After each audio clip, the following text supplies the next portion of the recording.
High students, আমরা আগের ক্লাসে বেসেল নর্ম 2 কমপ্লিট করে ফেলেছি। আজকের ক্লাসে থাকছে বেসেল নর্ম 3।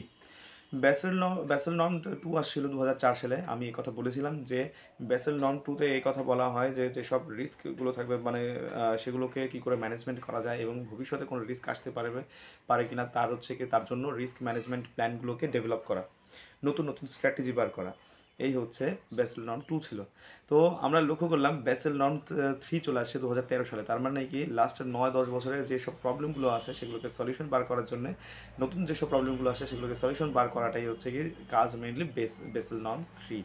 ঠিক আছে, এটা আসে 2013 সালে। আচ্ছা, এবার এই সম্বন্ধে আমাদের বেশ কিছু ইম্পর্টেন্ট কথা বলার আছে। সেটা হচ্ছে প্রথম পয়েন্ট, হ্যাঁ, বেসেল নর্ম 3 হিসেবে একটা ব্যাংকের টায়ার 1 ক্যাপিটাল রেশিও 4.5% মানে কি যে রাখা উচিত, এটা মিনিমাম। তার মানে কি, আমরা আগের ক্লাসে CRAR পড়েছি, অথবা এই CRAR কে আরেকটা নাম হচ্ছে CAR, ক্যাপিটাল অ্যাডিকুয়েসি রেশিও, অথবা capital to risk assets ratio. এখানে আমরা দেখেছি tyre 1 capital plus tyre 2 capital, সেটাকে ডিভাইড করতাম আমরা রিস্ক ওয়েটেড অ্যাসেট দিয়ে ভাগ করতাম। ক্যাপিটাল উপরে লবে থাকবে, রিস্ক ওয়েটেড মানে কি অ্যাসেটটা নিচে থাকবে। ঠিক আছে, তো ক্যাপিটালের পরিমাণ যত বেশি হবে তার মানে কি ব্যাংকটা খুব যথেষ্ট ভালো পারফরমেন্স করছে। হ্যাঁ, ক্যাপিটালের পরিমাণটা বেশি, তার মানে রিস্ক যদি বেশি হয়েও যায় তাহলে ব্যাংকটা সহজে পড়বে না, সাস্টেনেবিলিটি অনেক বেশি আছে ব্যাংকের। আচ্ছা, এবার বেসেল নর্ম 3তে প্রথম পয়েন্টে বলা আছে যে টায়ার 1 ক্যাপিটাল রেশিও 4.5% হওয়া উচিত। তার মানে কি, তার মানে হচ্ছে আমরা যে CRAR লিখেছিলাম সেখানে উপরে দেওয়া ছিল টায়ার 1 প্লাস টায়ার 2 ক্যাপিটাল, সেখানে দুটো থাকবে না, এবার থাকবে টায়ার 1 ক্যাপিটাল থাকবে, আর নিচে থাকবে রিস্ক ওয়েটেড ক্যাপিটাল থাকবে।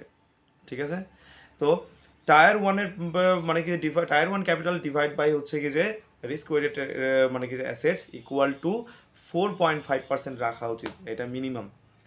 তার মানে কি প্রতি 100 টাকা আমি যদি রিস্ক ওয়েট করে দেই, রিস্ক ওয়েটেড অ্যাসেট থাকে আমার, তার মধ্যে 4.5 টাকা থাকবে আমার টায়ার 1 ক্যাপিটাল। তাহলে তো ব্যাংক তো যথেষ্ট মানে কি পড়ে যেতে পারে। 100 টাকা যদি নিয়ে পালিয়ে দেয়, আরে বাবা, ব্যাংক যখন লোন দিবে না তখন তোমার সঙ্গে একটা অ্যাসেট রেখে দিবে।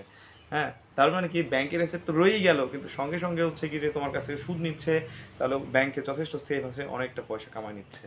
ঠিক আছে, আর এক্সট্রাভাবে 4.5%, তো 4.5 টাকা প্রতি 100 টাকার প্রতি 4.5 টাকা তো এর কাছে ব্যাংকের কাছে রয়েই যাচ্ছে না, আগের থেকেই আছে, এটা সেফটির জন্য রেখে দেওয়া আছে।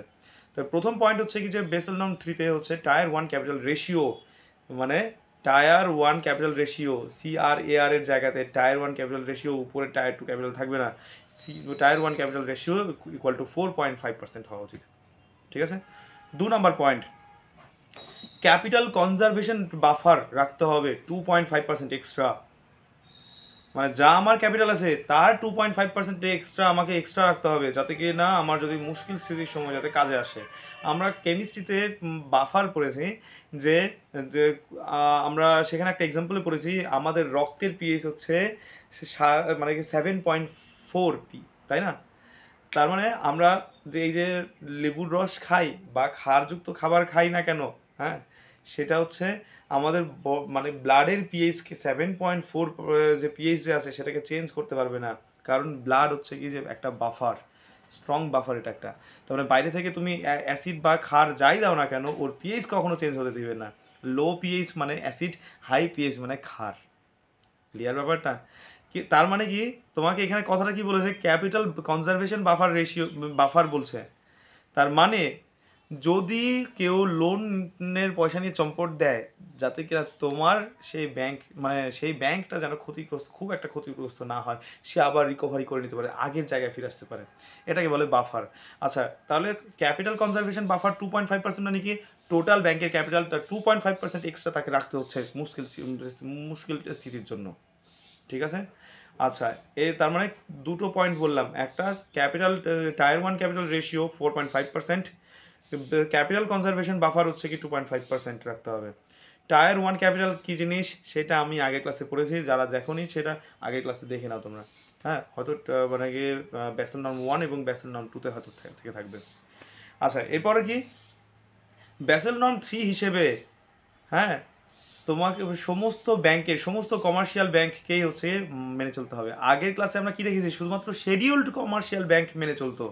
হ্যাঁ, কিন্তু এবার যেগুলো নন শিডিউলড কমার্শিয়াল ব্যাংক আছে সেগুলোও ইনক্লুড করেছে। আমরা ব্যাংকিং ক্লাসিফিকেশন ক্লাসে আমরা পড়েছি কমার্শিয়াল ব্যাংক হচ্ছে দু রকমের হয়, একটা শিডিউলড কমার্শিয়াল ব্যাংক আর হচ্ছে কি non schedule commercial bank. Schedule commercial ব্যাংকের মধ্যে পড়ছে SBI, CBI, Bank of India প্রভৃতি ব্যাংকে পড়ে যাচ্ছে।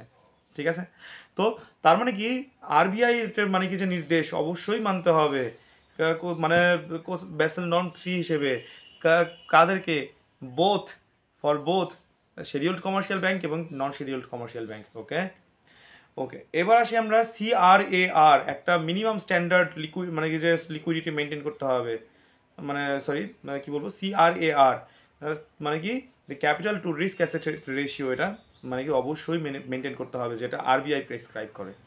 আচ্ছা, এবার লিকুইডিটি কভারেজ রেশিও, এটাও নতুন একটা টার্ম ইন্ট্রোডিউস করা হয়। লিকুইডিটি স্ট্যান্ড মানে কি যে কি বলে কভারেজ রেশিওটাকে মেনটেন করতে হবে। এই লিকুইডিটি কভারেজ রেশিও নিয়ে আমরা নেক্সট ক্লাসে আলোচনা করি, আজকের ক্লাসটাতে আমরা করছি না, আপাতত মুখস্থ করে রাখো, ঠিক আছে।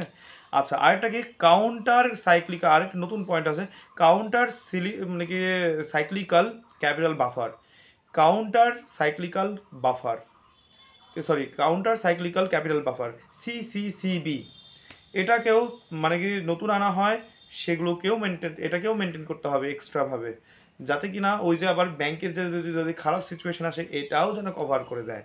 হ্যাঁ, মানে এই একটা ম্যান্ডেটরি ক্যাপিটাল, যেটা কি না অবশ্যই রাখতে হবে যখন কি না ব্যাংকের মানে মানে খুব খারাপ অবস্থা হয়ে যাচ্ছে, যে লোন খুব র্যাপিডলি হচ্ছে কি দিয়ে দেওয়া হচ্ছে, তো এটাকেও হচ্ছে অবশ্যই মেনটেন করতে হবে।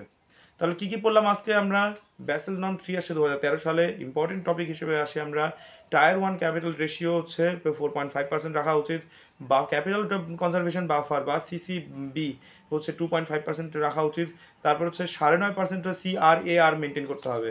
হ্যাঁ, কি capital to risk asset risk weighted ratio মানে কি sorry capital to risk asset ratio CRAR, এটা 9.5% মেনটেন করতে হবে। ঠিক আছে, তারপর হচ্ছে যে লিকুইডিটি কভারেজ রেশিও, সেটাকেও মেনটেন করতে হবে। আর লাস্ট হচ্ছে কি আমাদের রইলো কাউন্টার সাইক্লিক্যাল ক্যাপিটাল বাফার, এটাকেও মেনটেন করতে হবে। ঠিক আছে, আর তাহলে ব্যাসেল নর্ম 3 আমরা কমপ্লিট করে ফেলেছি। আজকের ক্লাস এই পর্যন্তই, নেক্সট ক্লাসে আমরা নতুন কিছু নিয়ে আসবো। বাই।